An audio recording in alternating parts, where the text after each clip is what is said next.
Reaction mechanism start হবে। Reaction mechanism বোঝার জন্য আমাদের যা যা বোঝা দরকার তাই সমস্ত কিছু বলা হয়েছে। নোমেনক্লেচারটা তো একটা ইন্ডিভিজুয়াল টপিক ছিল, তারপরে আমরা বিভিন্ন ইলেকট্রন ডিসপ্লেসমেন্ট কীভাবে হয় সেটা ইন্ডাকটিভ, রেজোনেন্স, হাইপার কনজুগেশন দেখেছি, সেগুলোকে ইউজ করে আমাদের যে বিভিন্ন রিঅ্যাকশন ইন্টারমিডিয়েট আছে সেগুলো শিখেছি, তাদের স্টেবিলিটি বোঝার চেষ্টা করেছি, কি তাদেরকে কোন ইফেক্টগুলো তাদেরকে স্টেবিলিটি প্রদান করে আর কোন ইফেক্টগুলো তাদেরকে আনস্টেবিলিটি প্রদান করে। তো আমরা স্টেবল বানাতে চাইবো, এটাই আমাদের মেন মোটিভ। তো সেগুলো দেখা হয়েছে। রিঅ্যাকশন ইন্টারমিডিয়েটের তিনজনকে নিয়ে আমাদের ডিটেল আলোচনা করা হয়েছে, carbocation, কার্বো anion, carbon free radical, এবং বলেছে এই ক্লাসে আমাদের মিনিমাম যতটুকু আলোচনা করার কথা আমরা ততটুকুই আলোচনা করেছি। এরপরে ফার্দার আমাদের হাইড্রোকার্বন পড়তে হবে, তখন কার্বোক্যাটায়ন, কার্বো অ্যানায়ন, ফ্রি রেডিক্যাল নিয়ে আমরা আরও ডেপথে ধীরে ধীরে এই রিঅ্যাকশনগুলো পড়তে শিখবো। আচ্ছা, এবার রিঅ্যাকশন ইন্টারমিডিয়েট পড়াতে গিয়ে বলেছিলাম আমাদের একটা রিঅ্যাক্ট্যান্ট থাকে। রিঅ্যাক্ট্যান্ট মানে আমরা বলতে পারি বাংলায় বিক্রিয়ক, অন্য ওয়ার্ডে সাবস্ট্রেট বলতে পারি, ঠিক আছে। তাতে রিয়েজেন্ট দিতে হয়, সেই রিয়েজেন্ট এসে রিঅ্যাকশন করে, দিয়ে একটা রিঅ্যাকশন ইন্টারমিডিয়েট তৈরি হয়, সেখান থেকে আলটিমেটলি আমার প্রোডাক্ট আছে। তো ওই ইন্টারমিডিয়েটারি স্টেজটা সম্বন্ধে আমাদের আলোচনা করতে হয়েছিল, এবং ইন্টারমিডিয়েটারি স্টেজে carbocation, কার্বো anion, carbon free radical এগুলো তৈরি হয়, তাদের স্টেবিলিটি আনস্টেবিলিটি নিয়ে আলোচনা করেছি। এবার সমস্তগুলোকে এক জায়গায় নিয়ে যে আমার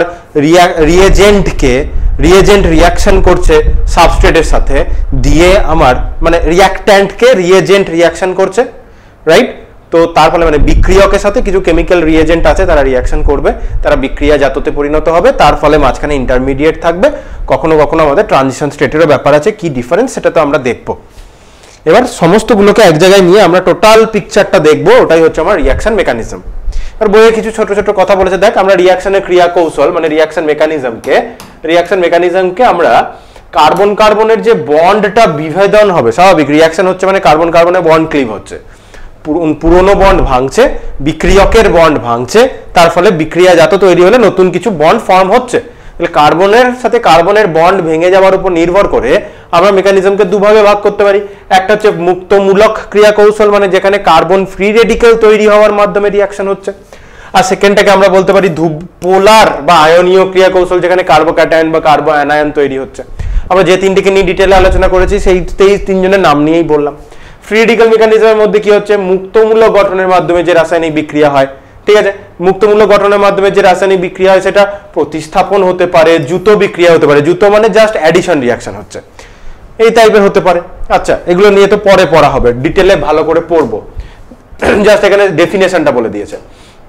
এবার আমাদের যেটা পোলার বা আয়নীয় ক্রিয়া কৌশল, তাহলে সেখানে একটা পোলার মলিকিউল, পোলার ইন্টারমিডিয়েট তৈরি হবে, তাহলে আয়ন তৈরির মাধ্যমে রাসায়নিক বিক্রিয়া সংঘটিত হলে তাকে আমরা আয়নীয় ক্রিয়া কৌশল বলবো। আয়ন তৈরি হচ্ছে মানে সেখানে কার্বোক্যাটায়ন তৈরি হতে পারে, কার্বো অ্যানায়ন তৈরি হতে পারে, দ্যাট ইজ ইয়োর আয়ন তৈরির মাধ্যমে। আচ্ছা, আয়নীয় ক্রিয়া কৌশলে বহু সংখ্যক প্রতিস্থাপন বিক্রিয়াও হতে পারে, দ্রুত বিক্রিয়াও হতে পারে। তাহলে আমরা দেখলাম প্রতিস্থাপন মানে সাবস্টিটিউশন রিঅ্যাকশন, অ্যাডিশন রিঅ্যাকশন মানে দ্রুত বিক্রিয়া, সেটা কোনো দ্রুত বিক্রিয়া বা কোনো প্রতিস্থাপন বিক্রিয়া আয়নীয় ক্রিয়া কৌশলের মধ্য দিয়েও যেতে পারে, কেউ আবার মুক্তমূলক ক্রিয়া কৌশলের মধ্য দিয়েও যেতে পারে, কোনো অসুবিধা নেই তাতে। আচ্ছা, ক্রিয়া কৌশলে সাধারণত অংশগ্রহণ করে আচ্ছা বিকারকগুলি, বিকারক একটা হচ্ছে বিক্রিয়ক মানে রিঅ্যাক্ট্যান্ট, আর বিকারক মানে ওই যে রিয়েজেন্ট বলছিলাম, রিয়েজেন্টের বাংলাটা হচ্ছে বিকারক। তাহলে যারা ওই যে সাবস্ট্রেটটাকে তুই নিয়েছিস তাতে কিছু কেমিক্যাল এজেন্ট এসে রিঅ্যাকশন করে ইন্টারমিডিয়েট বানাচ্ছে, দেন সেখান থেকে প্রোডাক্ট। তাহলে ওই যে কেমিক্যাল এজেন্টগুলো যারা আসছে, বিকারক বা রিয়েজেন্ট, সেই রিয়েজেন্টগুলোকে আমরা দুটো শ্রেণীতে ভাগ করতে পারবো ভালো করে, খুব ইম্পর্টেন্ট ভালো করে। এক নম্বর তাদেরকে আমরা বলছি ইলেকট্রোফাইল, 2 নম্বর হচ্ছে নিউক্লিওফাইল। আচ্ছা, ভাঙি ওয়ার্ড দুটোকে, একটা হচ্ছে ইলেকট্রো ওয়ার্ডটা আসছে ইলেকট্রন থেকে, ফাইল ওয়ার্ডটা আসছে ফাইল ফোল্ডার বলে ওই ফাইল ফোল্ডার নয়, ফিলিক বা ফিলিসিটি, দ্যাট মিনস কোনো কিছু ফিলিক মানে সে লাভিং, ঠিক আছে। সো ওই যে হাইড্রোফিলিক, হাইড্রোফোবিক এই ওয়ার্ডগুলো বলেছিলাম, তাহলে ফিলিক ওয়ার্ড আছে মানে লাভিং, ফোবিক মানে সেটা ভালোবাসে না, পছন্দ করে না, নন লাভিং যদি বলি। তাহলে ইলেকট্রোফিলিক মানে ইলেকট্রোফাইল কারা, যারা হচ্ছে ইলেকট্রোফিলিক, ইলেকট্রো মানে ইলেকট্রন, তাহলে যারা ইলেকট্রন লাভিং স্পিসিস। ইলেকট্রনের চার্জ কি, ইলেকট্রনের চার্জ হচ্ছে নেগেটিভ। ইলেকট্রনকে কারা পছন্দ করবে, যাদের নিজেদের চার্জ হচ্ছে পজিটিভ। তাহলে যারা পজিটিভলি চার্জ স্পিসিস তারা নেগেটিভলি চার্জ স্পিসিসকে অ্যাটাক করতে চাইবে, তাদেরকে আমরা বলবো ইলেকট্রোফাইল। তার জন্য লিখেছে ইলেকট্রন আসক্ত, যারা ইলেকট্রনের প্রতি আসক্ত, তাহলে ইলেকট্রন চাইছে, তাই যারা ইলেকট্রন চাইছে তারা ইলেকট্রোফাইল। তাহলে ইলেকট্রোফাইলকে কিভাবে লিখবো? ইলেকট্রোফাইলকে লিখবো ইলেকট্রো, তাই ই, এবং তারা পজিটিভলি চার্জ হবে, তবেই তো নেগেটিভ চার্জকে তারা চাইছে, তাই ই প্লাস লেখা হবে ইলেকট্রোফাইলকে আমরা যখন কোনো সিম্বল দিয়ে রিপ্রেজেন্ট করব। দেন আসছে নিউক্লিওফাইল। ফাইল ওয়ার্ডটার মিনিং আমরা বুঝে গেছি, ফিলিক লাভিং থেকে আসছে। তাহলে নিউক্লিও আসছে নিউক্লিয়াস থেকে। তাহলে যারা হচ্ছে নিউক্লিয়াস লাভিং, বা নিউক্লিয়াস লাভিং মানে কি নিউক্লিয়াসে গিয়ে অ্যাটাচ হয়ে যাচ্ছে, তাহলে তো রেডিও অ্যাক্টিভিটি হয়ে গেল, সেটা বলছি না। নিউক্লিয়াস লাভিং মানে হচ্ছে যারা নিউক্লিয়াসের চার্জ কি পজিটিভ, তাহলে যারা পজিটিভ চার্জ লাভিং। কারা পজিটিভলি চার্জ লাভিং হবে? যারা নিজেরা নেগেটিভলি চার্জ হবে। তাহলে নিউক্লিওফাইলকে আমরা লিখবো NU মাইনাস দিয়ে, ঠিক আছে। ইন জেনারেল টার্মে আমরা ই প্লাস আর NU মাইনাস এই ওয়ার্ড দুটো ইউজ করব ইলেকট্রোফাইল আর নিউক্লিওফাইল বলার সময়। আচ্ছা, এক্সাম্পল লাগবে তো। তাহলে ইলেকট্রোফাইল কারা? ইলেকট্রোফাইল মানে যাদের নিজেদের পজিটিভ চার্জ আছে, মানে যাদের নিজেদের ইলেকট্রন ঘাটতি আছে। তাহলে ইলেকট্রন ঘাটতি সম্পন্ন, যাদের নিজেদের ইলেকট্রন ডেফিসিয়েন্ট রয়েছে, তবেই তো সে পজিটিভ। এই টাইপের স্পিসিস গুলোকে আমরা বলবো ইলেকট্রোফাইল, এবং তারা ইলেকট্রন লাভিং হবে, তারা ইলেকট্রোফাইল। কিছু এক্সাম্পল, তাহলে যাদের মাথায় পজিটিভ চার্জ আছে দেখতে পাচ্ছিস, H প্লাস মানে এক প্রকার H3O প্লাস বলতে পারিস, কারণ সলিউশনে H প্লাস আয়ন ফ্রি থাকে না। H2O এর সাথে যদি অ্যাকোয়াস সলিউশনে অ্যাসিড দিয়ে দিস না, অ্যাসিড তো সলিউশনে H প্লাস আয়ন দেবে, এবার অ্যাকোয়াস সলিউশনের প্রচুর জল আছে, জল ওই H প্লাস আয়নটাকে সলিউশনে ফ্রি থাকতে দেয় না, H3O প্লাস আয়নে কনভার্ট করে দেয়। আচ্ছা, Cl প্লাস, এবার তুই বলবি স্যার এতদিন তো জানি chlorine highly electronegative element, same ওয়ানে পড়লাম আমাদের পিরিয়ডিক টেবিল চ্যাপ্টারে, তো Cl প্লাস কি করে তৈরি হয়ে গেল স্যার? Cl প্লাস কি করে তৈরি হয়ে গেল? যখন আমরা অ্যারোমেটিক ইলেকট্রোফিলিক সাবস্টিটিউশন পড়ব তখন দেখতে পাবো Cl প্লাস আমরা কিভাবে জেনারেট করতে পারি। আমাদের ওখানে একটা লুইস অ্যাসিড অ্যাড করে Cl প্লাসটা জেনারেট করতে হবে ক্লোরিন থেকে, ওটাও একটা বিউটিফুল মেকানিজমের মধ্যে যাবে। এবং ওটা হাইড্রোকার্বনে, যদি এখন বইয়ের পাতা উল্টাস, হাইড্রোকার্বন চলে যা, প্রথমে অ্যালকেনেটটা শেষ হয়ে যাবে, দিয়ে অ্যারোমেটিক কম্পাউন্ড যেই স্টার্ট হবে না, ওখানে আমাদের 5 ধরনের ARAC রিঅ্যাকশন পড়তে হয়, অ্যারোমেটিক ইলেকট্রোফিলিক সাবস্টিটিউশন। তো ভালো করে ওখানে আছে দেখবি, প্রথম রিঅ্যাকশনটা হ্যালোজিনেশন আছে, সেখানে Cl প্লাস জেনারেট করে রিঅ্যাকশন করতে হচ্ছে। আচ্ছা, দেন NO2 প্লাস, এটা পড়তে হবে নাইট্রেশন, এটা হ্যালোজিনেশন নাইট্রেশন, NO প্লাস যোগ করতে মানে NO প্লাস হতে পারে, Cl কার্বন প্লাস কার্বোক্যাটায়ন হতে পারে। আর কি হতে পারে? তাহলে পজিটিভ চার্জ যদি দেখতে পাই তাহলে তো ইলেকট্রোপজিটিভ মানে ইলেকট্রোফাইল হলোই। আর কিছু নিউট্রাল স্পিসিস রয়েছে, তারাও কিন্তু ইলেকট্রোফাইল হিসেবে কাজ করতে পারে। তাহলে নিউট্রাল যদি হয়, বলবি স্যার নিউট্রাল সে তো কোনো পজিটিভ চার্জ নেই, তার তো তাহলে ইলেকট্রন ঘাটতি নেই, তুই ভাবছিস নিউট্রাল দেখে, কিন্তু ওর মধ্যে অবশ্যই ইলেকট্রন ঘাটতি আছে। এই যে স্পিসিসগুলো লেখা রয়েছে সব BF3, AlCl3, FeCl3, এরা সবাই লুইস অ্যাসিড। কেন? কারণ এদের কারোরই অক্টেট ফিল আপ হয়ে নেই, এরা নিউট্রাল থাকতে পারে কিন্তু এদের কারোরই অক্টেট ফিল আপ হয়ে নেই। BF3টাকে নিয়ে আমি যদি বলি, BF3টাকে নিয়ে যখন বললাম শেপ অফ দ্য মলিকিউল হয়েছিল, তখন আমি এই কথাটা বলেছিলাম, বোরন 3টে ফ্লুরিনের সাথে বন্ড করেছে, ভালো কথা, বোরন 3টে ফ্লুরিনের সাথে বন্ড করেছে, আর বোরনের যে একটা p অরবিটাল রয়েছে সেই p অরবিটালটা ভ্যাকেন্ট। তাহলে বোরন এখানে যদি দেখিস, এইখানে দুটো ইলেকট্রন, এখানে দুটো ইলেকট্রন, আর এখানে দুটো ইলেকট্রন, তাহলে বোরনের এখানে টোটাল ইলেকট্রন কটা? 6টা। তাহলে বোরনের কিন্তু অক্টেট ফিল আপ হয়ে নেই, এই কারণে বোরন চাইছে কারোর কাছ থেকে ইলেকট্রন ডেনসিটি নিজের এই ভ্যাকেন্ট অরবিটালে অ্যাকসেপ্ট করতে। তাহলে বোরন যদি এই vacant orbital electron density accept করতে চায়, তাহলে বোরন কি হিসাবে কাজ করবে? বোরন একটা ইলেকট্রোফাইল হিসাবে কাজ করবে। আশা করি বুঝতে পেরেছিস বোরন কেন ইলেকট্রোফাইল হিসাবে কাজ করবে, এই কারণে। তাহলে ওগুলো সব লুইস অ্যাসিড যারা, তাহলে কারা পারবে? নিউট্রাল যদি হয়, নিউট্রাল কিন্তু ইলেকট্রোফাইল কারা? তারা হচ্ছে লুইস অ্যাসিড। তাহলে নিউট্রাল কিন্তু ইলেকট্রোফাইল কারা? লুইস অ্যাসিড বা নিউট্রাল কিন্তু তারা ইলেকট্রোফাইল। এই কারণে যদি না বুঝতে পারিস এই জিনিসটা এক লাইনে, আবার সেম ওয়ান, এই জন্য বারবার বলছি সেম ওয়ান ভালো করে পড়তে হবে। সেম ওয়ানের প্রতিটা চ্যাপ্টারের এদিকে দরকার পড়বে, ওখানে প্রচুর ফান্ডামেন্টাল চ্যাপ্টার ছিল। এবার ইলেকট্রোফাইল মানে সরি ইলেকট্রোফাইল হলো কেন বলছি, এবার নিউক্লিওফাইল। বলতে বলতে দেখ নিচে লেখা রয়েছে, এদেরকে আমরা লুইস অ্যাসিড বলবো। তাহলে নিউট্রাল ইলেকট্রোফাইল যদি দেখতে পাস, তাহলে তারা লুইস অ্যাসিড ভ্যাকেন্ট অরবিটালে ইলেকট্রন ডেনসিটি অ্যাকসেপ্ট করে। এবার নিউক্লিওফাইল বা নিউক্লিয়াস আসক্ত যারা, তাহলে তাদের কাছে কি রয়েছে? এক্সট্রা ইলেকট্রন ডেনসিটি রয়েছে। কি লেখা আছে? তারা ইলেকট্রন সমৃদ্ধ ও ইলেকট্রন ঘাটতি সম্পন্ন অণু বা ক্যাটায়নকে ইলেকট্রন জোড় দান করে তাদের সঙ্গে সমযোজী বন্ধনে আবদ্ধ হয়। তাহলে নিজেরা ইলেকট্রন সমৃদ্ধ, যাদের ইলেকট্রন ডেনসিটি কম আছে, তাদেরকে গিয়ে অ্যাটাক করবে। তাহলে যাদের ইলেকট্রন ডেনসিটি কম আছে তারা পজিটিভ চার্জ হবে, তাহলে নিউক্লিয়াস লাভিং মানে পজিটিভ চার্জ লাভিং, তাহলে যাদের ইলেকট্রন ডেনসিটি কম আছে তাদেরকে গিয়ে অ্যাটাক করবে। তাহলে নিজের বেশি ইলেকট্রন ডেনসিটি আছে Nu মাইনাস, তাহলে এদের সবারই দেখ negative charge, negative negative negative negative negative, carbon ion সব নেগেটিভ চার্জ, এরা হচ্ছে নেগেটিভ চার্জ যুক্ত নিউক্লিওফাইল। প্রোসমো কারা হবে? তাহলে আগের বার প্রোসমো দুটো ক্ষেত্রেই প্রোসমো আছে, একটাতে আগের বার ইলেকট্রোফাইলটা প্রোসমো ছিল মানে ইলেকট্রন ডেনসিটি কম ছিল, অক্টেট কমপ্লিট করতে পারেনি। এখানে কি হবে? অক্টেট কমপ্লিট করার পরেও এক্সট্রা ইলেকট্রন ডেনসিটি আছে মানে লোন পেয়ার আছে। তাহলে নিউক্লিওফাইল প্রোসমো যারা নিউক্লিওফাইল তারা কারা? যাদের লোন পেয়ার আছে। H2 তে অক্সিজেনের দুটো lone pair, ROH, NH3, RNH2, R3N, আর গুলো হচ্ছে অ্যালকাইল গ্রুপ। তাহলে নাইট্রোজেন, অক্সিজেন এরা যারা রয়েছে, যারা প্রোসমো অবস্থায় লোন পেয়ার রয়েছে, তারাও কিন্তু নিউক্লিওফাইল হিসেবে কাজ করতে পারে লোন পেয়ারটার জন্য। এবার যারা নিজের লোন পেয়ার ডোনেট করছে মানে ইলেকট্রন ডেনসিটি ডোনেট করবে না, Cl মাইনাস যেমন নিজের নেগেটিভ চার্জ ডোনেট করবে, ROH এর এখানে অক্সিজেন তার লোন পেয়ারটা ডোনেট করবে। তাহলে যারা লোন পেয়ার ডোনেট করে তাদেরকে আমরা বলবো লুইস বেস, ঠিক আছে? তাহলে নিউক্লিওফাইল যারা প্রোসমো তারা হচ্ছে লুইস বেস। আশা করি ইলেকট্রোফাইল নিউক্লিওফাইলের কথাটা বাই ডেফিনেশন আমরা কিছু জিনিস আয়ত্ত করতে পারলাম, খুব জটিল কিছু নেই। এবার বলেছে দেখ জৈব বিক্রিয়াগুলোকে, ওখানে তো না হয় কি ধরনের কার্বনের বন্ড ব্রেক হচ্ছে সেই অনুযায়ী ডিভিশন করলাম। এবার জৈব বিক্রিয়াগুলোকে আমরা 4টে শ্রেণীতে ভাগ করতে পারবো। মেন কিরকম ভাবে রিয়াকশন হচ্ছে সেটার উপর।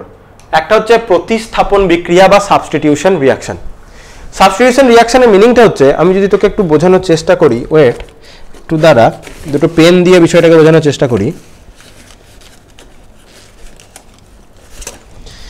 দেখ ধর এটা একটা পেন, স্বাভাবিক পেন দেখতে পাচ্ছিস, এটা পেনটার মুখিটা। কি হচ্ছে ব্যাপারটা? এই পেনটার মুখিটা ভাব, এই মুখিটা পেনটা থেকে বেরিয়ে যেতে পারে এবং এই মুখিটার জায়গায় অন্য কোনো একটা পেনের মুখি এসে বসার একটা জায়গা থাকতে পারে, ঠিক আছে? এই ঘটনাটা আছে। এবার যদি ধর এই পেনের মুখিটা এখানে লাগানো আছে, অন্য একটা পেনের মুখি এলো, মানে এই পেনটাকে আমি বলতে চাইছি আমার বিক্রিয়ক, রিয়াক্ট্যান্ট, আর এটা হচ্ছে রিয়েজেন্ট। রিয়েজেন্ট এসে কি করলো? এই মুখিটাকে সরিয়ে দিয়ে নিজে তার জায়গায় বসে পড়লো। এই রিয়াকশনটা হলো আমার প্রতিস্থাপন বিক্রিয়া বা সাবস্টিটিউশন রিয়াকশন, ঠিক আছে? একজন বেরোবে, তার বদলে আরেকজন ঢুকবে, প্রতিস্থাপন হলো। সেকেন্ড টাইপটা কি বলেছে দেখতো? সেকেন্ড টাইপটা বলেছে জুতো বিক্রিয়া। সাবস্টিটিউশন হলো, সেকেন্ড হচ্ছে জুতো। Addition reaction. অ্যাডিশন রিয়াকশন মানে কেউ বেরোবে না, প্রথমে মেন যে পেনটা ছিল তার এই মুখিটা এখানে লাগানো ছিল, আরেকজন এসে এখানে জুড়ে গেল। তাহলে কেউ তো বেরোলো না, বরঞ্চ আরেকজন এসে জুড়ে গেল। নিচে লাগাতে পারলাম না তারা, এটা এখানে পেনটা তো ছিলই, তাহলে কেউ তো বেরোলো না, এটা যে যেমন ছিল ছিল, আরেকজন এসে এখানে জুড়ে গেল, ঠিক আছে? কেউ বেরোলো না, বরঞ্চ অন্য একজন এসে জুড়ে গেল। সেটাকে আমরা কি রিয়াকশন বলছি? Addition reaction. এবার আসে এলিমিনেশন রিয়াকশন, অপনয়ন বা এলিমিনেশন রিয়াকশন। এলিমিনেশন রিয়াকশনে কি হবে? এলিমিনেশন রিয়াকশনে এই পেনে প্রথমে সাবস্টিটিউশনটা ভাব, পেনের একটা মুখী ছিল, সেই মুখীটা সরে গিয়ে অন্য একটা মুখী বসলো, প্রতিস্থাপন। পেনের যে মুখীটা ছিল সেটা তো থাকলোই, আরো একটা মুখী এসে জুড়লো, অ্যাডিশন হলো। এবার এলিমিনেশনে এই মুখীটা মানে রিয়াক্ট্যান্টটা এলো, সে এই মুখীটাকে সরিয়ে নিয়ে চলে গেল, ঠিক আছে? তাহলে এটা হলো এলিমিনেশন, কেউই জুড়লো না, কারোর বদলে কেউ এলো না, যা ছিল বেরিয়ে চলে গেল। Elimination reaction. সাধারণত এলিমিনেশন রিয়াকশনে দেখতে পাবি ডবল বন্ড তৈরি হবে। আর লাস্টে আছে পুনর্বিন্যাস। পুনর্বিন্যাস হলে দেখা গেল এই পেনটা মুখিটা এখানে লাগছে, হঠাৎ করে পুনর্বিন্যাসে এরকম হয়ে গেল, এই পেনের রিফিলটা খুলে গিয়ে কোনো কারণে এই রিফিলটা উল্টো দিকে পেনের ভিতরে ঢুকে গেল। মানে যা ছিল সেটাই আছে, মানে সেরকম ব্যাপারটা তা নয়, বন্ড ব্রেক করে ওই মলিকিউলের মধ্যে বাইরে থেকে কেউ এসে কিছু ঢুকে যায়নি, অ্যাটাচ হয়নি, ওই মলিকিউলের বন্ডটাই ব্রেক হয়ে অন্যরকম হয়ে গেল। তাহলে ধর আমার হাত দুটো পা আছে, আমার হাত দুটো কেটে পায়ে লাগিয়ে দিলি, পা দুটো কেটে আমার হাতের জায়গায় লাগিয়ে দিলি, তাহলে আমার তো সেই দুটো হাত দুটো পাই থাকলো, কিন্তু রিঅ্যারেঞ্জ হয়ে গেল বিষয়টা। দিস ইজ ইউর রিঅ্যারেঞ্জমেন্ট বা পুনর্বিন্যাস রিয়াকশন। খুব সিলি ভাবে বোঝানোর চেষ্টা করলাম, বোকা বোকা লাগলো হয়তো দেখে, কিন্তু আশা করি বিষয়টা বুঝতে পেরেছিস। মেন ব্যাপারটা হচ্ছে টপিকটা বুঝতে পারছিস নাকি। যারা বুঝতে পারার, জাস্ট ওয়ার্ডটা পড়েই বুঝতে পেরে গেছিস কি বলতে চাইছে, কিন্তু কারোর যদি বিষয়টা পড়ে বুঝতে কোনো ডাউট থেকে থাকে, তাহলে সেই আশা করি এই বোকা বোকা এক্সাম্পল গুলো শুনে বুঝতে পারলি। এবার সাবস্টিটিউশন রিয়াকশন। সাবস্টিটিউশন রিয়াকশনের দেখ, এবার সাবস্টিটিউশন রিয়াকশনে কে এসে রিয়াকশন করছে সেটার উপর নির্ভর করে আবার সাবস্টিটিউশন রিয়াকশনকে আমরা বিভিন্ন ভাগে ভাগ করতে পারি, ঠিক আছে? তাহলে আক্রমণকারী যে রিয়েজেন্ট, সেই রিয়েজেন্টটা কিরকম সেটার উপর নির্ভর করে আমরা প্রতিস্থাপন বিক্রিয়াকে 3টে ভাগে ভাগ করতে পারবো, ঠিক আছে?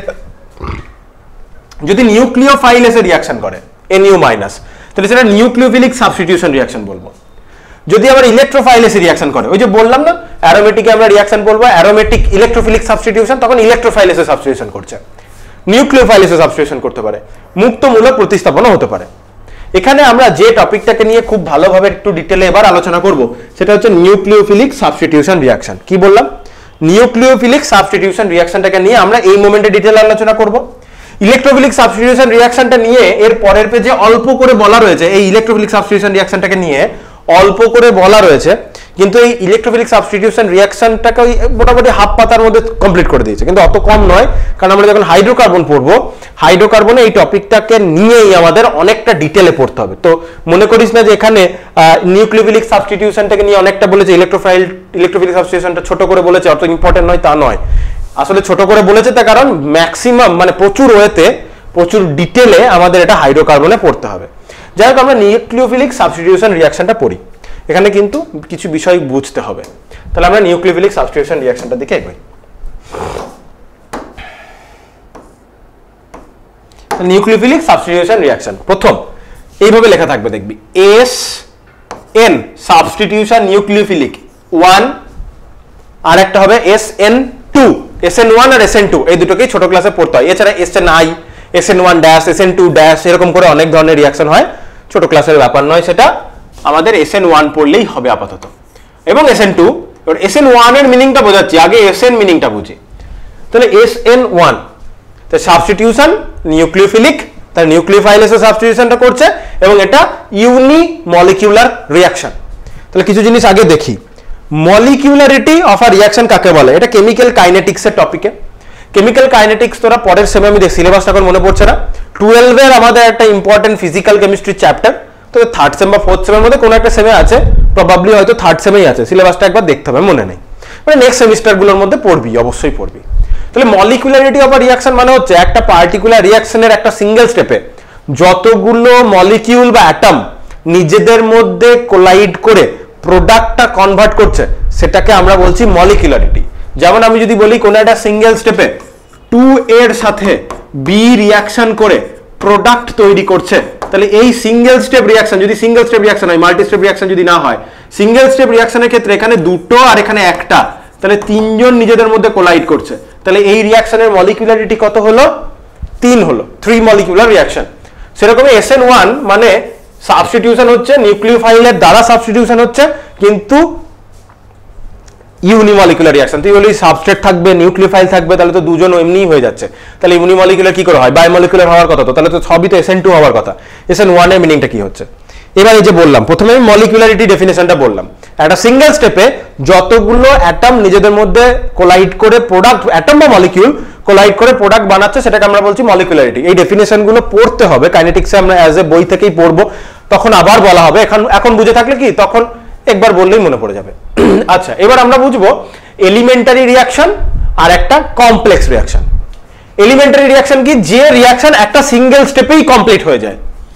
যেমন ধর বললাম A প্লাস বি থেকে প্রোডাক্ট তৈরি হচ্ছে, এটা একটা যদি সিঙ্গেল স্টেপেই হয়, প্রোডাক্ট যেটা তৈরি পাচ্ছি তার প্রোডাক্টটাকে আমি পি বললাম, এটা একটা সিঙ্গেল স্টেপেই তৈরি হয়ে গেল, তাহলে এই রিঅ্যাকশনটাকে আমরা বলবো এলিমেন্টারি রিঅ্যাকশন।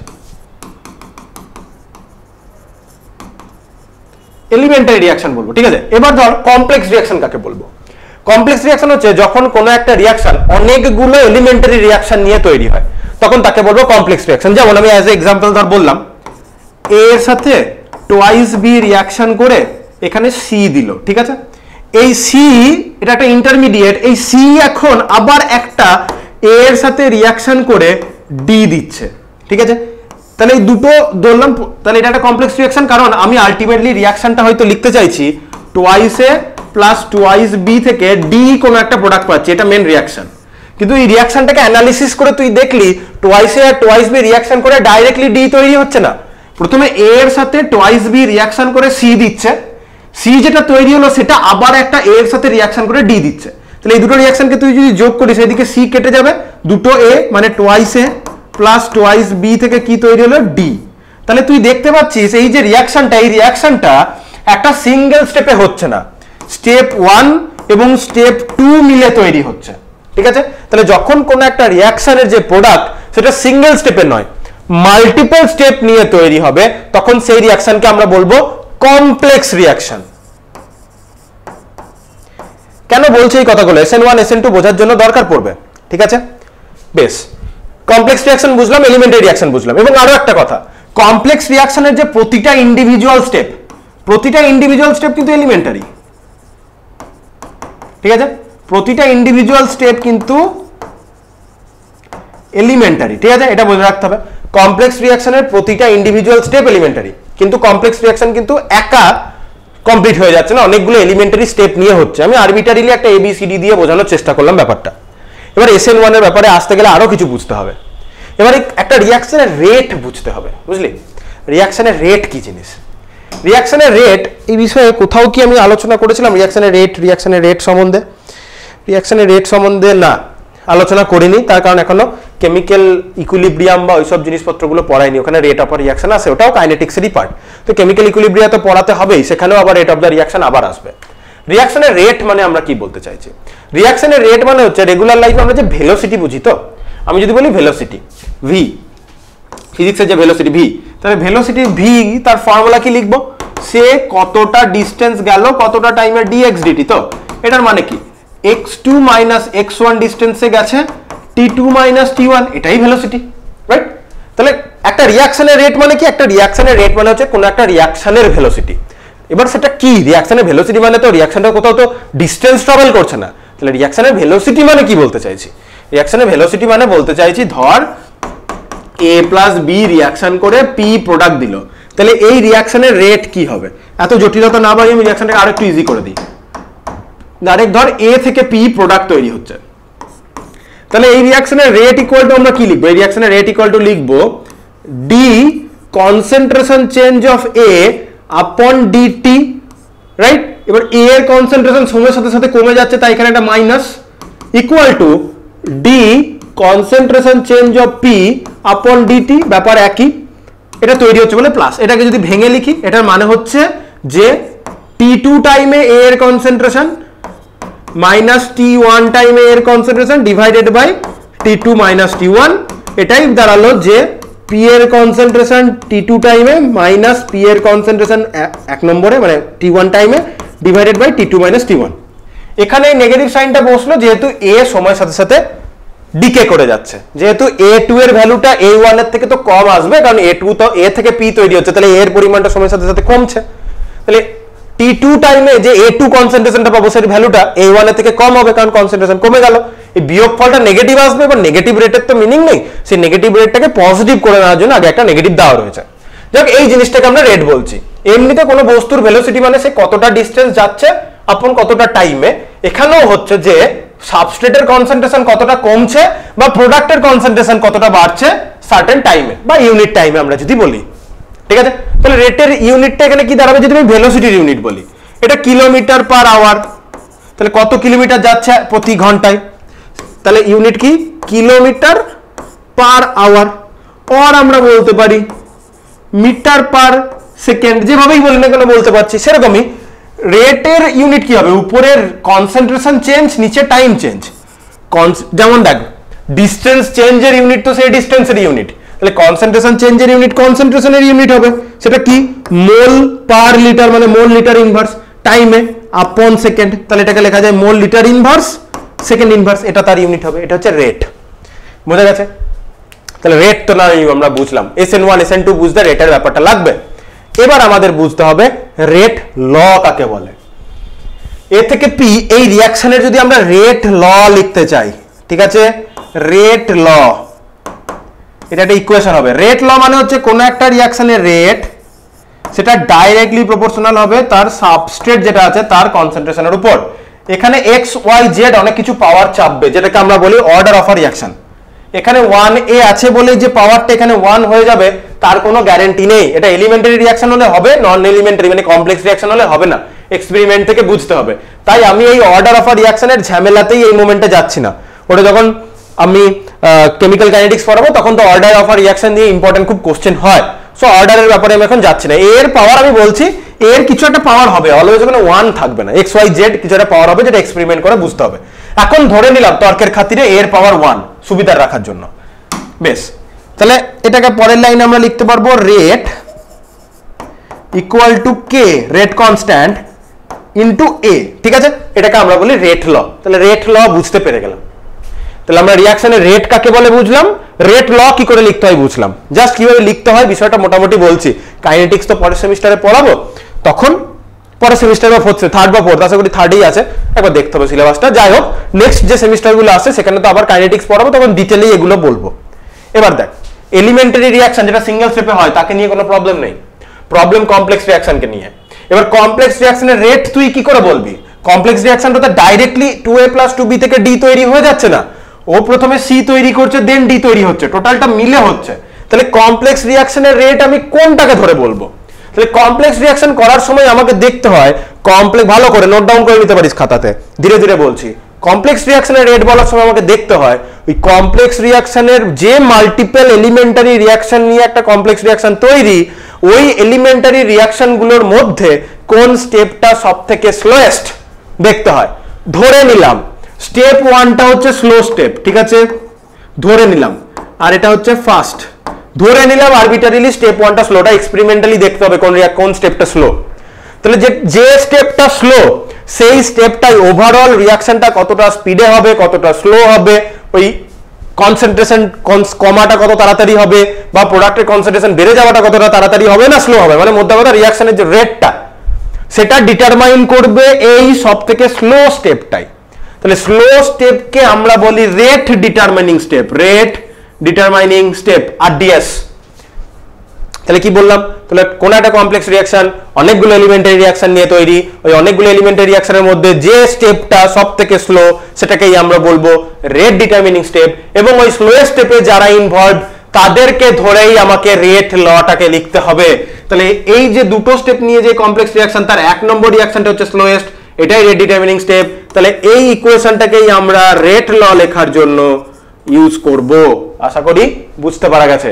SN1 করার জন্য এতক্ষণ লাগলো, ওই যে SN1 এর 1 হচ্ছে ইউনিমলিকিউলার, সেটা বুঝতে হবে।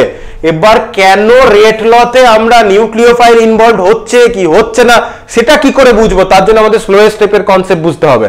স্লোয়েস্ট স্টেপটা যে রেট ডিটারমিনিং স্টেপ। এবার আমি যদি বলি এটা মাল্টি স্টেপের মধ্যে যেটা স্লোয়েস্ট স্টেপ, তাহলে কমপ্লেক্স রিয়াকশন বুঝতে হবে, কারণ SN1টা একটা কমপ্লেক্স রিয়াকশন, তাই আমরা কমপ্লেক্স রিয়াকশন বুঝলাম। এটাও বুঝলাম কমপ্লেক্স রিয়াকশন অনেকগুলো এলিমেন্টারি রিয়াকশন নিয়ে তৈরি।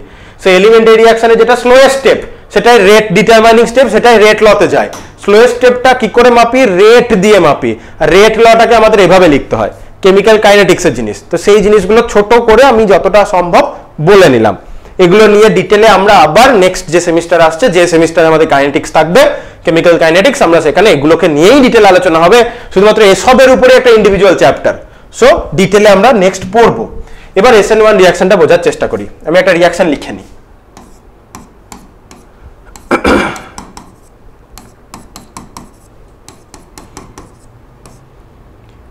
হ্যালোজেন নিলাম, ক্লোরিন নিলাম ধর, ঠিক আছে, OH মাইনাস দিয়ে NaOH নিয়ে নিয়েছি, ধর OH মাইনাস লিখলাম, বেসিক মিডিয়াম রিয়াকশন হচ্ছে।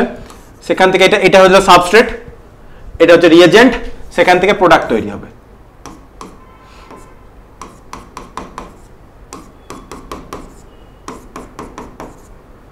এখানে OH-টা ঢুকে যাবে, আর ওইদিকে ধর Cl মাইনাসটা বেরিয়ে যাবে। এবার Cl মাইনাসটা Cl মাইনাস হয়ে থাকবে না, সলিউশনে যে ক্যাটায়ন পাবে সেই ক্যাটায়নের সাথে জুড়ে গিয়ে ও সেই ফর্মে থাকবে, তো সেটা নিয়ে চাপের কিছু নেই। এবার যদি ধর OH মাইনাস লিখেছি, আমি ধর OH মাইনাস মানে KOH যদি নিই, তাহলে OH মাইনাসটা ঢুকলো আর Cl মাইনাসটা KCl হয়ে বসে গেল। তাহলে যেরকম OH নেবো সেরকম। তাহলে আমি যেটা রিয়েজেন্ট আমি শুধুমাত্র সেই জিনিসটাকেই নিচ্ছি। কোথায়? হ্যাঁ, Cl মাইনাস, তাহলে এই জিনিসটাই নিলাম। ওই Cl মাইনাসটা কোন একটা ক্যাটায়নের সাথে, ওই OH মাইনাসের যে ক্যাটায়নটা ছিল সেই ক্যাটায়নটার সাথে জুড়ে যাবে। এবার এই রিয়াকশনটা কিভাবে হচ্ছে? এই টাইপের রিয়াকশন হওয়ার সময় ফার্স্ট স্টেপ, দুটো স্টেপে হবে, তার মানে যেহেতু বলছি এখানে মাল্টি স্টেপের ব্যাপার রয়েছে। প্রথম স্টেপে কি হবে? প্রথম স্টেপে আমার যে এই যে টারশিয়ারি কার্বনটা রয়েছে, টারশিয়ারি কার্বনে যে ক্লোরিন রয়েছে, কার্বন ক্লোরিনের বন্ডটা কেমন? কার্বনের সাথে ক্লোরিনের বন্ডটা হচ্ছে পোলার। কার্বন ক্লোরিনের বন্ড পোলার, কারণ এটা ডেল্টা নেগেটিভ, এটা ডেল্টা পজিটিভ। কার্বনের রেসপেক্টে ক্লোরিনের ইলেকট্রন ডেনসিটিটা অনেকটাই হাই। এবার যেই OH মাইনাসকে পেয়েছে তখন কি হয়, কার্বনের সাথে ক্লোরিনের এই যে বন্ড আছে, কার্বন এই ক্লোরিনের বন্ডটাকে হবে ক্লিভ হবে। কার্বন ক্লোরিনের বন্ড যদি ক্লিভ হয় তাহলে এখানে কি তৈরি হবে? কার্বনের সাথে যার দিক থেকে বন্ড ভাঙছে তার মাথাতে পজিটিভ চার্জ, আশা করি এটুকু তো জানিস। আর এখানে Cl মাইনাস তৈরি হচ্ছে, রাইট? আর ওখানে Cl মাইনাস তৈরি হলো, তো এটা কি কার্বোক্যাটায়ন, বুঝতে পারলাম। তাহলে এখানে কার্বোক্যাটায়ন তৈরি হয়, ফার্স্ট স্টেপে কার্বোক্যাটায়ন তৈরি হলো। এবার যেই কার্বোক্যাটায়নটা তুই তৈরি করলি তখন তোকে দেখতে হবে এই কার্বোক্যাটায়নটা স্টেবল না আনস্টেবল। যদি এই কার্বোক্যাটায়নটার দিকে তাকা, এটাকে নিয়ে প্রচুর পড়াশোনা করা হয়েছে। এখানে 3টে মিথাইল গ্রুপ প্লাস আই দিচ্ছে, শুধুমাত্র যে প্লাস আই দিচ্ছে তাই নয়, এখানে হাইপার কনজুগেশনও আছে, আছে তো? তাহলে এই কার্বোক্যাটায়নটা প্লাস আই, 3টে মিথাইলের প্লাস আই ইফেক্ট এবং হাইপার কনজুগেশনের জন্য এই কার্বোক্যাটায়নটা স্টেবল। তাহলে তুই দেখলি একটা স্টেবল কার্বোক্যাটায়ন বানাতে পারলি। আচ্ছা, তাহলে এই কার্বোক্যাটায়নটা রিঅ্যাকশন মিডিয়ামে স্টে করলো কিছুক্ষণ হলেও। এবার সেকেন্ড স্টেপে কি হবে? এই যে কার্বোক্যাটায়নটা আছে, 3টে মিথাইল আছে, আমি এটাকে CH3 লিখে নিলাম, ঠিক আছে? C প্লাস এই যে OH মাইনাস, এই OH মাইনাসটা কার্বোক্যাটায়নের ভ্যাকেন্ট অরবিটালে নিজের নেগেটিভ চার্জটা ডোনেট করে দেবে। আমরা জানি কার্বোক্যাটায়ন sp2 হাইব্রিডাইজড হয়, তাহলে কার্বোক্যাটায়নটা sp2 হাইব্রিডাইজ ছিল, প্ল্যানার ছিল, p অরবিটালটা পারপেন্ডিকুলারলি ছিল। OH মাইনাসের নেগেটিভ চার্জটা কার্বোক্যাটায়নের ভ্যাকেন্ট p অরবিটালের সাথে ইন্টারঅ্যাকশন করলো। কার্বোক্যাটায়নের যে ভ্যাকেন্ট p অরবিটালের সাথে ইন্টারঅ্যাকশন করবে, কার্বোক্যাটায়নটা আবার sp2 থেকে চেঞ্জ হয়ে ও আগের মতো আবার sp3 তে কনভার্ট হয়ে যাবে, কারণ 4টে সিগমা বন্ড করছে না কার্বন। তাহলে sp2 এখানে ছিল কার্বোক্যাটায়নটা, যেই OH মাইনাস রিঅ্যাকশন করলো sp2 থেকে sp3 তে কনভার্ট হয়ে গেল সাথে সাথে অটোমেটিক্যালি, সাইমালটেনিয়াসলি একেবারে ঘটলো ঘটনাটা। এই হচ্ছে ব্যাপার।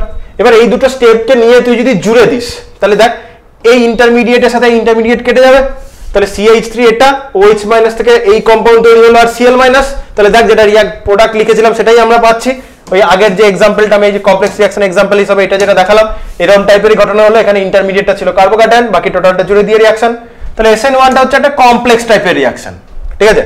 এই কমপ্লেক্স টাইপের যে রিঅ্যাকশন, সেই রিঅ্যাকশনের যে প্রথম স্টেপটা কার্বোক্যাটায়ন ফরমেশন স্টেপটা, সেটাই হচ্ছে স্লো স্টেপ বা স্লোয়েস্ট, আর এটা হচ্ছে ফাস্ট স্টেপ, তাড়াতাড়ি ঘটছে। তাহলে multi step reaction, 2 step reaction, যে প্রোডাক্টটা তৈরি হচ্ছে তার একটা কমপ্লেক্স রিঅ্যাকশন। তাহলে ইন্ডিভিজুয়াল স্টেপ 1 স্টেপ 2 দুটোই এলিমেন্টারি রিঅ্যাকশন, তার মধ্যে প্রথম স্টেপটা হচ্ছে স্লো স্টেপ, রাইট? প্রথম স্টেপটা যদি স্লো স্টেপ হয়, প্রথম স্টেপটাই আমার কোন কাজে লাগবে? প্রথম স্টেপটাই আমার রেট ডিটারমাইনিং স্টেপ। তাহলে ওই স্টেপে যারা ইনভলভড, যে সাবস্ট্রেট ইনভলভড, সেটাই আমার রেট ডিটারমাইন করবে। তাহলে সেই রেট ডিটারমাইন আমি যদি করতে যাই, তাহলে শুধুমাত্র দেখতে পাচ্ছি আমার যে মেন কম্পাউন্ডটা ছিল সেটাই আছে। তাহলে এই যে SN1 রিঅ্যাকশনের আমি যদি বলি রেট, SN1 রিঅ্যাকশনের রেট ইকুয়াল টু কি লিখবি? রেট কনস্ট্যান্ট ইনটু যে সাবস্ট্রেটটা নেওয়া হয়েছিল, CH3 CCl, এই কম্পাউন্ডটা নেওয়া হয়েছিল, ঠিক আছে? নিউক্লিওফাইল কি রেট ডিটারমিনিং স্টেপে আছে? নিশ্চয়ই নেই। নিউক্লিওফাইল কোন স্টেপে আছে? নিউক্লিওফাইল সেকেন্ড স্টেপে আছে। সেকেন্ড স্টেপটা তো ফার্স্ট স্টেপ, তাহলে সেকেন্ড স্টেপটা নিশ্চয়ই আমার রেট লতে যাবে না। রেট লতে আমার শুধুমাত্র ফার্স্ট স্টেপটা যাবে, কারণ ওটা হচ্ছে স্লো স্টেপ। স্লো স্টেপে শুধুমাত্র সাবস্ট্রেট রয়েছে। তাহলে কজন, এবং প্রতিটা স্টেপ হচ্ছে, প্রতিটা ইন্ডিভিজুয়াল স্টেপ হচ্ছে আমার কি এলিমেন্টারি স্টেপ, মানে রিঅ্যাকশন। তাহলে এখানে শুধুমাত্র সাবস্ট্রেট আছে, তাহলে কতগুলো মলিকিউল নিজেদের মধ্যে, এই মলিকুলারিটি ডেফিনেশন বললাম না, একটা এলিমেন্টারি স্টেপে যতগুলো মলিকিউল নিজেদের মধ্যে বা অ্যাটম নিজেদের মধ্যে রিঅ্যাকশন করছে, তাহলে এখানে যেমন A প্লাস B রিঅ্যাকশন করছে, তাহলে দুজন রিঅ্যাকশন করছে, তাহলে মলিকুলারিটি কত হবে? 2। সেরকমই এখানে স্টেপ 1-এ কতজন নিজেদের মধ্যে রিঅ্যাকশন করছে? একজনই নিজের সাথে রিঅ্যাকশন করছে, না বন্ড ব্রেক করছে। তাহলে এখানে মলিকুলারিটি কত হলো? 1, কারণ স্লো স্টেপের মলিকুলারিটি হচ্ছে 1, এই কারণে এটা যে SN1 এর 1। নিউক্লিও সাবস্টিটিউশনটা কে করছে? সাবস্টিটিউশনটা একটা নিউক্লিওফাইল করছে, এই যে OH মাইনাস একটা নিউক্লিওফাইল। তাহলে নিউক্লিওফাইলটা সাবস্টিটিউশন করছে, কার জায়গায় ঢুকছে? Cl মাইনাসের জায়গায়। Cl মাইনাস যেখানে ছিল সেখানে OH-টা ঢুকে বসে আছে, তাহলে সাবস্টিটিউশন হলো। কে করলো? নিউক্লিওফাইল। তাহলে সাবস্টিটিউশন নিউক্লিওফিলিক ইউনিমলিকুলার। কেন বললাম আশা করি বুঝতে পেরেছিস, ঠিক আছে? এটা যেই বুঝতে পারলি, তখন আমরা এবার SN2টাকে নিয়ে আলোচনা করি। SN2কে যদি আলোচনা করি, তারপরে আমরা SN1 আর SN2কে পাশাপাশি আলোচনা করব, মানে ডিফারেন্সটা দেখব, ডিফারেন্সটা কোথায় SN2তে। তো SN2তে আমি ওরকম টাইপেরই সাবস্ট্রেট নিয়ে আলোচনা করি। SN2তে ধর CH3Cl নিলাম, এখানে একটা OH মাইনাস নিলাম, এখান থেকে প্রোডাক্ট বানালাম, CH3Clটা সরে গিয়ে CH3OH তৈরি হবে, আর Cl মাইনাসটা বেরিয়ে গেল। এখানেও তাই হলো। ক্লোরিনের জায়গায় কে ঢুকলো? ক্লোরিনের জায়গাতে OH ঢুকে গেল, নিউক্লিওফাইল OH মাইনাস এসে ঢুকেছে, তাহলে সাবস্টিটিউশন হয়েছে। এখানে ভাবতে হবে এটা একটা সিঙ্গেল স্টেপ রিয়াকশন। কেন আগে বলে নি, তারপরে দুটোকে নিয়ে আলোচনা করলে বুঝতে পারবো হ্যাঁ কেন আমি এই পার্টিকুলার সাবস্ট্রেট দেখে চুজ করতে হবে যে রিয়াকশনটা আমি প্রাইমারিলি এই মোমেন্টে। সলভেন্টের অনেক ব্যাপার রয়েছে, নিউক্লিওফাইলের অনেক ফ্যাক্টর রয়েছে, অত ডিটেলে তো এখন যাচ্ছি না, এখন সাবস্ট্রেট দেখে চুজ করবো প্রাইমারিলি। সাবস্ট্রেট দেখে আমাদের বুঝতে হবে এর মেকানিজমটা SN1 দিয়ে করব না SN2 দিয়ে করব। এটা তো SN1 এর মেকানিজমটা বোঝালাম, এরপর SN2 এর মেকানিজমটা বোঝাই। কেন করেছি ওই সাবস্ট্রেটটার জন্য SN1, কেন এটার জন্য SN1 করলাম না, কম্পারেটিভ আলোচনাটা এর পরে করছি, আগে মেকানিজমটা দেখি। এখানে কি হয়, এখানে সিঙ্গেল স্টেপ রিয়াকশন হয়, কোনো মাল্টি স্টেপ রিয়াকশন নয়। এটাকে আমি যদি ভেঙে লিখি, কার্বন তো ফ্লাইং ওয়েজ কনফিগারেশন, আমি যদি ফ্লাইং ওয়েজ কনফিগারেশনে লিখি না এরকম লিখবো ক্লোরিন, ঠিক আছে। এবার কি হয়, এখানে যে স্টেপে ক্লোরিন ভাঙে সেই স্টেপেই OH মাইনাসটা অ্যাটাক করে এবং ক্লোরিনটা ফ্রন্ট সাইড দিয়ে বেরোচ্ছে, তাহলে OH মাইনাসের ফ্রন্ট সাইড দিয়ে ঢোকার উপায় নেই, OH মাইনাসকে কি করতে হচ্ছে, ব্যাক সাইড দিয়ে অ্যাটাক করতে হচ্ছে, ফ্রন্ট সাইড দিয়ে এটা ব্রেক করছে। এবার প্রোডাক্ট লিখবো, ট্রানজিশন স্টেট আমাকে লিখতে হবে, তার আগে আমি প্রোডাক্টটা যদি লিখি তাহলে প্রোডাক্টটা কি দেখতে পাচ্ছিস, কার্বনটা যেমন আছে টোটাল সিস্টেমটা ছাতার মতো উল্টো দিকে ঘুরে যাবে। এরপরে যখন স্টিরিও কেমিস্ট্রি পড়াবো এই বিষয়গুলো আরো ভালো করে বুঝতে পারবি। আর এখানে OH-টা ঢুকে গেল, এই ঘটনাটা ঘটেছে, ঠিক আছে। মাঝে কেন আমি গ্যাপ রেখেছি, তাই না, মাঝে আমি কেন গ্যাপ রেখেছি সেটা আমি দেখাবো। এখানে একটা ট্রানজিশন স্টেট বলে বস্তু আলোচনা করতে হবে। যে রিয়াকশনগুলো সিঙ্গেল স্টেপে হয়ে যায় সেই রিয়াকশনের ট্রানজিশন স্টেট বলে একটা বস্তু ঘটে, বস্তু নয় ট্রানজিশন স্টেট বলে একটা ব্যাপার হয়। সেই ট্রানজিশন স্টেটটা আমি ড্র করবো বলে এটা লিখেছি। তো ট্রানজিশন স্টেটটা আমি ড্র করি, দ্বারা যে বন্ডগুলো ইনট্যাক্ট আছে সেগুলোকে সেরকমই লিখলাম। দাঁড়া একটু কায়দা করে লিখি বিষয়টাকে।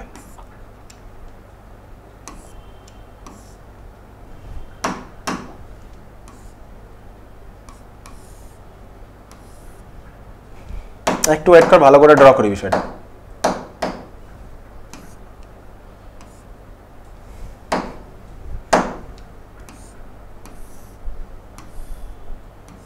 ঠিক আছে, বলে নিলাম এই কার্বনটা একটা প্লেনে রয়েছে, কার্বনটা এই প্লেনটার মধ্যে আছে। আশা করি বুঝতে পারছিস এই প্লেনটা কিভাবে আমি ড্র করার চেষ্টা করেছি।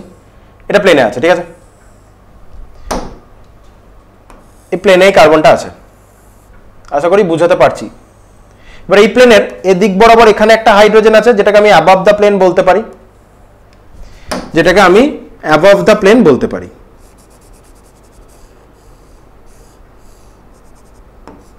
এই যে হাইড্রোজেনটা অ্যাবভ দ্য প্লেন, এই দিক বরাবর যে হাইড্রোজেনটা আছে সেই হাইড্রোজেনটাকে আমি বিলো দ্য প্লেন বলতে পারি, সেই হাইড্রোজেনটাকে আমি বিলো দ্য প্লেন বলতে পারি।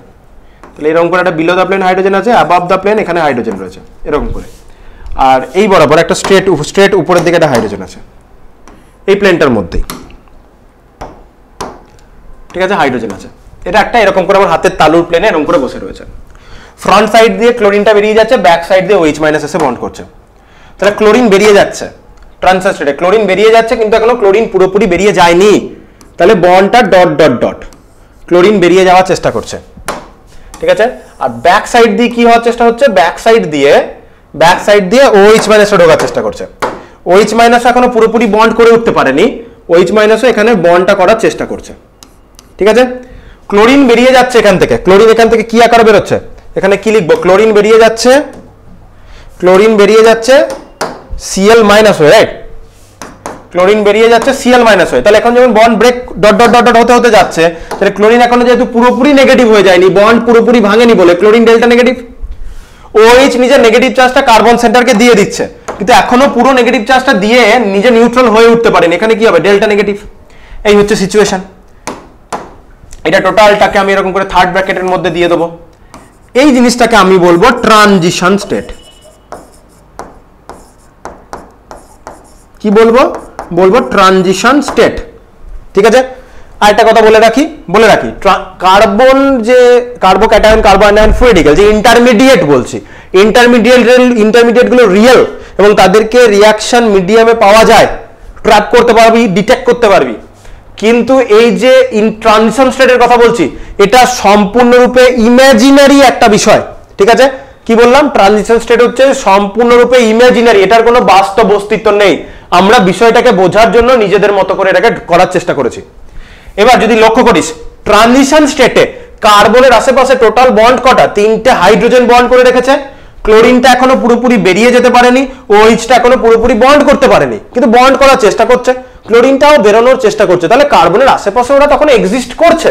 তাহলে কার্বনের আশেপাশে 5 জন আছে, তাহলে এই ট্রানজিশন স্টেটটা কিন্তু পেন্টা কোঅর্ডিনেটেড।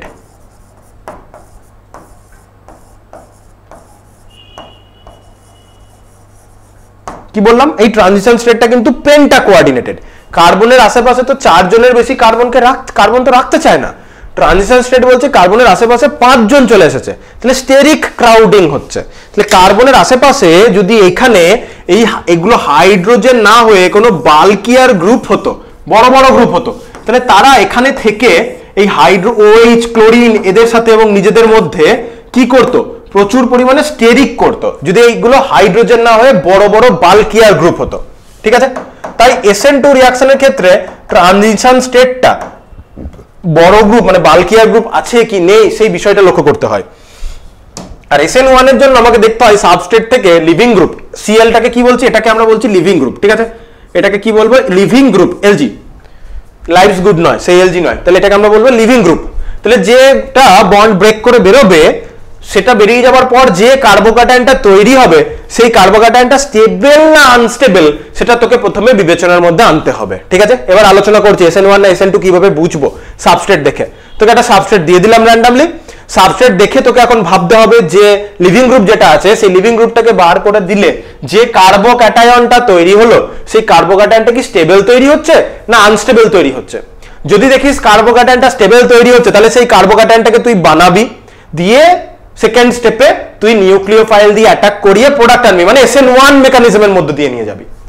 কিন্তু তুই যদি দেখিস সাবস্ট্রেটটা থেকে স্টেবল কার্বোক্যাটায়ন তৈরি হতে পারছে না, ব্রেক করার পর যদি স্টেবল তৈরি হতে পারে তাহলে SN1, যদি স্টেবল তৈরি না হয় তখন সেই পার্টিকুলার সিচুয়েশনে তোকে SN2 দিয়ে নিয়ে যেতে হবে। আচ্ছা, একটা কথা তো লিখিই নি, এই রিঅ্যাকশনটাকে SN2 কেন বলছি, নিউক্লিওফাইল সাবস্টিটিউশন করছে, ক্লোরিনের জায়গায় ঢুকেছে, তো এটা সাবস্টিটিউশন নিউক্লিওফিলিক হচ্ছে, ভালো কথা।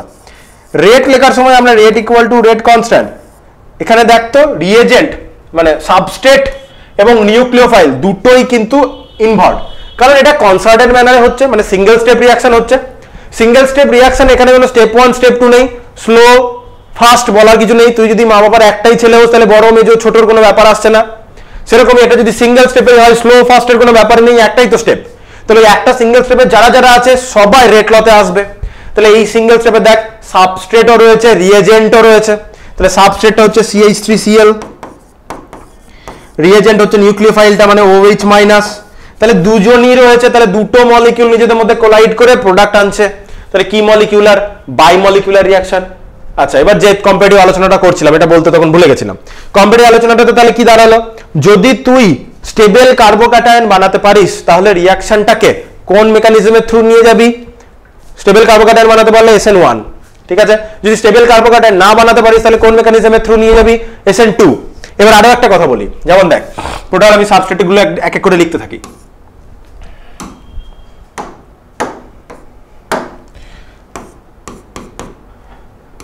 CH3Cl লিখলাম, আমি X লিখি, ঠিক আছে, লিভিং গ্রুপ, এখানে লিভিং গ্রুপ আছে। দেন আমি হাইড্রোজেনগুলোকে সরিয়ে একটা একটা করে হাইড্রোজেন সরাই, একটা একটা করে মিথাইল গ্রুপ বাড়াই। এটা কোনো ডিগ্রি নয়, এটা 1 ডিগ্রি কার্বন বললাম, তাহলে এখানে হলো এটা। দেন আবার একটা বাড়ালাম, দুটো CH3 দিলাম লিভিং গ্রুপ, আর একটা লাস্টে।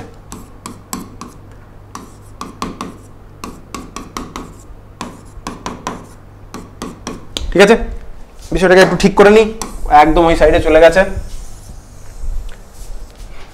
মাঝখানে নিয়ে আসি, এরকম করে লিখি। দাঁড়া, বিষয়টাকে একটু ঠিক করে নি, নয়তো সব গায়ে গায়ে লেগে গেছে না। বাস, 4 জনকে লিখে নিলাম। হ্যাঁ, এবার আমি যদি বলি এখান থেকে যখন X বেরোবে, এটা থেকে যখন X বেরোবে, এটা থেকে যখন X বেরোবে কি তৈরি হবে, CH3+। এটা থেকে যখন X বেরোবে CH3 CH2+। এখান থেকে X বেরোলে এইটা, এখান থেকে X বেরিয়ে গেলে এটা প্লাস। তাহলে তুই যদি দেখিস CH3+, তারপর এখানে একটা মিথাইল গ্রুপ, এখানে দুটো মিথাইল গ্রুপ, এখানে 3টে মিথাইল গ্রুপ। তাহলে যত মিথাইল গ্রুপ বেড়েছে তত লিভিং গ্রুপটা বেরিয়ে যাওয়ার পর কার্বোক্যাটায়নের স্টেবিলিটি বেড়েছে। তাহলে যত কার্বোক্যাটায়নের স্টেবিলিটি বাড়বে তত এদিক থেকে এদিকে কি হবে, SN1 রিঅ্যাকশন ফাস্টার হবে। SN1 রিঅ্যাকশন ফাস্টার হবে, বুঝতে পারছি, মানে SN1 রিঅ্যাকশনটা ভালো করে হতে চাইবে, SN1 রিঅ্যাকশন ফাস্টার হতে থাকবে। SN1 রিঅ্যাকশন এদিক থেকে এদিকে ফাস্টার হবে, মানে SN1 রিঅ্যাকশনটা ভালোভাবে হবে, কারণ more and more stable carbocation আমরা বানাতে পারছি। ঠিক আছে, আচ্ছা, আর উল্টো দিকে বললে, এদিক থেকে এদিকে যদি বলি, সেই পার্টিকুলার সিচুয়েশনে SN2 ফাস্টার হবে। তাহলে উল্টো দিকে SN2 ফাস্টার কেন?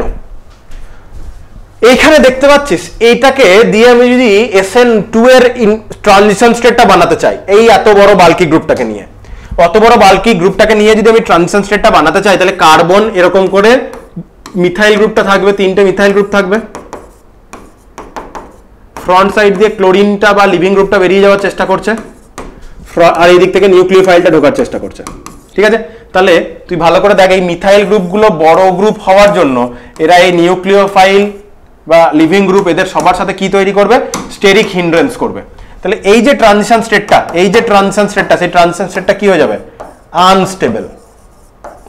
এই কারণেও কিন্তু যখন যত কার্বনের আশেপাশে বাল্কিয়ার গ্রুপ বাড়বে, তারা কিন্তু SN2 দিয়ে যেতে চাইবে না। তাহলে এটা সবথেকে স্লো SN2 করবে, এটা সবথেকে ফাস্ট SN2 করবে। কেন এটা সবথেকে ফাস্ট SN2 করবে? কারণ এর ট্রানজিশন স্টেটে স্টেরিকটা সবথেকে কম। কেন স্টেরিক কম? কারণ হাইড্রোজেনগুলো সাইজে ছোট, তাই স্থানাভাবজনিত পীড়নটা সবথেকে কম। সবথেকে বেশি পীড়ন এখানে হবে ট্রানজিশনে, তারপরে মিথাইল গ্রুপে যাবে না, একটু ট্রানজিশন স্টেটে পীড়ন কমলো, ট্রানজিশন স্টেটে আমার স্টেরিক হিন্ড্রেন্সটা একটু কমলো, ট্রানজিশন স্টেটে স্টেরিক হিন্ড্রেন্সটা আরো কমলো। তাহলে এদিক থেকে এদিকে SN2টা বাড়লো। ঠিক আছে, আর এদিক থেকে এদিকে SN1 বাড়ছে, কারণ স্টেবল কার্বোক্যাটায়ন বানাতে পারছি। এবং এটা স্টেবল কার্বোক্যাটায়ন, লাস্ট এটা নিয়ে আমি যদি বলি, এটা স্টেবল কার্বোক্যাটায়ন যেমন বানাতে পারছে, শুধু তাই নয়, স্টেবল কার্বোক্যাটায়ন বানাতে পারছে তাই SN1 দিয়ে যাবে, ট্রু। এছাড়াও এটাকে যদি জোর করে SN2 তে করতে চাওয়ার চেষ্টা করি, মানে ভাবি, তাহলে ট্রানজিশন স্টেটটাও হাইলি আনস্টেবল। কেন হতে চাইবে এটা দিয়ে? ঠিক, SN2 দিয়ে হওয়ার তো কোনো রিজনই নেই, কারণ ট্রানজিশন স্টেটে বিশাল স্টেরিক হিন্ড্রেন্স হবে। বরঞ্চ উল্টো দিক থেকে এর কার্বোক্যাটায়নটা হাইলি স্টেবল, তাহলে SN1ই হবে। সেম এটার যদি কথা বলি, এই যে প্রথম সাবস্ট্রেটটা কেন SN1 দিয়ে হতে চাইবে? হওয়ার কথাই নয়, কারণ বন্ড ব্রেক করে গেলে CH3+, তাহলে CH3+ ভালো স্টেবল কার্বোক্যাটায়ন নয়, তাহলে SN1 দিয়ে যেতে চাইছে না। বরঞ্চ হাইড্রোজেনগুলো ছোট হলে ট্রানজিশন স্টেটে স্টেরিক কম হবে, তাহলে ও অবশ্যই SN2 দিয়ে যেতে চাইবে। তাহলে এই জিনিসটা আমাদের মনে রাখতে হবে প্রিলিমিনারি মানে টাইমে, যখন আমরা এখন সবে পড়াশোনা শুরু করেছি SN1 SN2 নিয়ে, তখন আমাদের মোটামুটি এতটা বুঝলেই কাজ চলে যাবে। যেমন আমি তোকে কিছু এক্সাম্পল হিসাবে বলি, পরের বছর যখন হ্যালো অ্যালকেন হ্যালো অ্যারিন পড়বে, ওখানেও আমাদের আবার SN1 SN2 পড়তে হবে। যেমন আমি তোকে বললাম, ধর এরকম করে একটা বেনজিন রিং দিয়ে দিলাম, বেনজিন রিং দেওয়ার পর এখানে আমি দিলাম CH2X, আমি দিয়ে বললাম এই রিঅ্যাকশনটা SN1 দিয়ে যাবে না 2 নম্বর অপশন দিয়ে বললাম SN2 দিয়ে যাবে। তখন তোকে কি ভাবতে হবে? তখন তোকে ভাবতে হবে, আমি যদি এই Xটাকে বার করে দিই, তাহলে আমার এই পজিটিভ চার্জটা তৈরি হবে। তাহলে বেনজাইলিক কার্বোক্যাটায়ন আমরা খুব ভালো করে এই যখন রেজোনেন্স পড়িয়েছি এবং কার্বোক্যাটায়নের স্টেবিলিটিও পড়িয়েছি, তখন আমরা জানি এই বেনজাইলিক কার্বোক্যাটায়ন বেনজিন রিং রেজোনেন্সের থ্রু এটাকে হাইলি স্টেবল করবে। তাহলে লিভিং গ্রুপটা বেরিয়ে গেলে যে কার্বোক্যাটায়নটা তৈরি হচ্ছে সেটা স্টেবল, রেজোনেন্সের জন্য স্টেবল। তাহলে যদি স্টেবল কার্বোক্যাটায়ন তৈরি হয়, তাহলে চোখ বুঝে SN1 দিয়ে যাবে, কোনো অসুবিধা নেই। এবার যদি এমন সাবস্ট্রেট দিয়ে দিই যেখানে কার্বোক্যাটায়নটা আনস্টেবল তৈরি হচ্ছে, তাহলে সে SN2 দিয়ে যাবে। এবার আরো এরকম অনেক উদাহরণ আছে যারা SN1 এবং SN2 দুটো দিয়েই হতে চায়, দুটোরই মাঝামাঝি জায়গা দিয়ে যায়। SN1 ও মোটামুটি ঠিকঠাক হচ্ছে, SN2 হচ্ছে, মানে যে প্রোডাক্টটা আসছে সেটা SN1 মেকানিজমের জন্য তৈরি হচ্ছে কিছুটা, SN2 এর জন্য তৈরি হচ্ছে, কারণ ওর কার্বোক্যাটায়নটাও স্টেবল, আবার ট্রানজিশন স্টেটে স্টেরিকটাও কম, এরকম টাইপের ঘটনা আছে। তো সেরকম কিছু আমাদের এক্সাম্পল পড়তে হয়, WBJE তে এরকম টাইপের কোশ্চেন আসে, কিন্তু সেটা পার্টিকুলারলি যখন আমরা এন্ট্রান্সের জন্য প্রিপারেশন করব, তখন আমাদের এই বেসিক কথাটা স্যার ধরে নেবে তুমি জানো, এর উপরে টাফ জিনিস বলবো।